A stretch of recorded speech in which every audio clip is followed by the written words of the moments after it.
Evet arkadaşlar, ben Efe.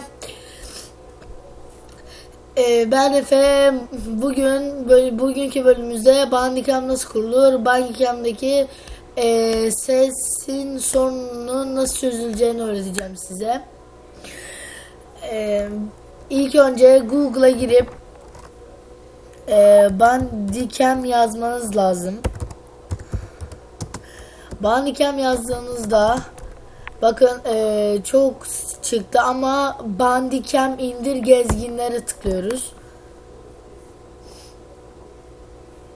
Bu arada benim bu üçüncü videom. Bana abone olmanızı dilerim. Bütün kalbimle istiyorum bunu.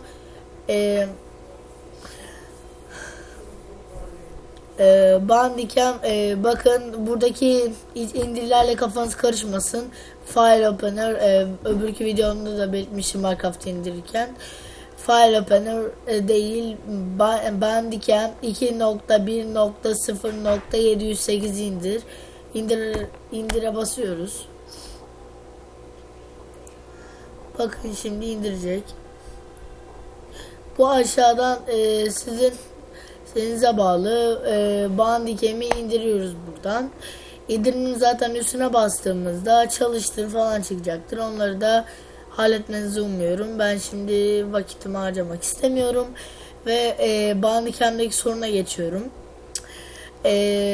Bandicam'e girdiğimizde bu göstereceğim şimdi. Genele giriyoruz. Bakın burada ayar var. Ayara bastığımızda ilk çıktığında kayıt süresi bakın burada 10 dakika olacak.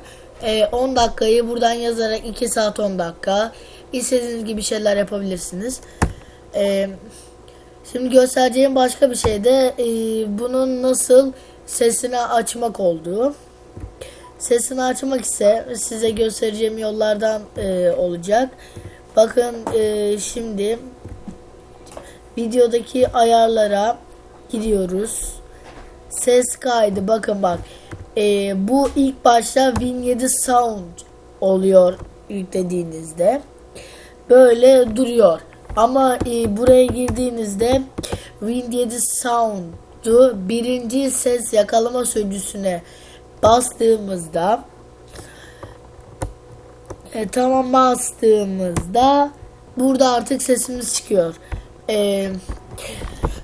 Bunu yaptıktan sonra Bandicam'ınızı kurulmuş oluyor ve sesli video çekmeniz daha mümkünlüğü daha kolay oluyor. Ben size Bandicam'i tavsiye ederim. Ben de Bandicam'dan çekiyorum şu andaki videomu. Beni izlediğiniz için teşekkür ederim. Hepinize iyi akşamlar dilerim. Bana abone olmanızı, öbürkü videolarımı izlemenizi tavsiye ederim. Hepiniz mutlulukla kalın, hoşça kalın.